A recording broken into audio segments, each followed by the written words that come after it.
শেষ পর্যন্ত যেটা প্রত্যাশা ছিল সেটাই হলো।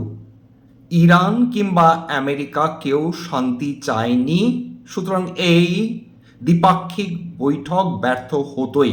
এবং তার ইমপ্লিকেশনস কি হতে পারে বুঝতে পেরেছেন? জেডি ভান্স 23 ঘন্টা বৈঠকের পর তিনি নিজের দেশে ফিরে গিয়ে বললেন যে বৈঠক ব্যর্থ হয়েছে, এবং ইরান অভিযোগ তুলল যে আমেরিকা তাদের ওপর জোর করে সমস্ত চুক্তি চাপিয়ে দিতে চাইছে।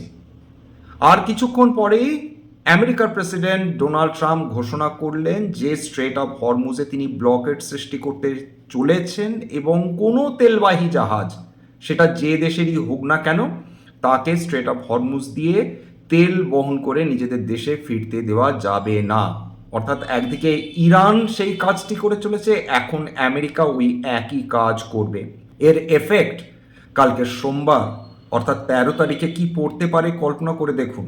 বিশেষজ্ঞরা মনে করছেন যে কালকের বিশ্বের বিভিন্ন ইকুইটি মার্কেটস দারুণ আশঙ্কার মধ্যে দিয়ে যেতে পারে, বড় পতন আসতে পারে। এবং তেল মার্কেট দয়া করে খেয়াল করে দেখবেন, ক্রুড অয়েল এবং ব্রেন্ট ক্রুড, সেটা সকালের দিকে নজর রাখবেন।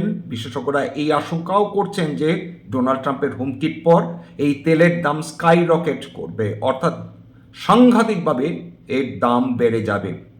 গোল্ড এবং সিলভারের দিকেও আমাদের নজর দেওয়া উচিত। ইকুইটি মার্কেটে বিনিয়োগকারী বা ট্রেডাররাও কালকের সাফার করতে পারেন, সুতরাং সাবধানে থাকুন।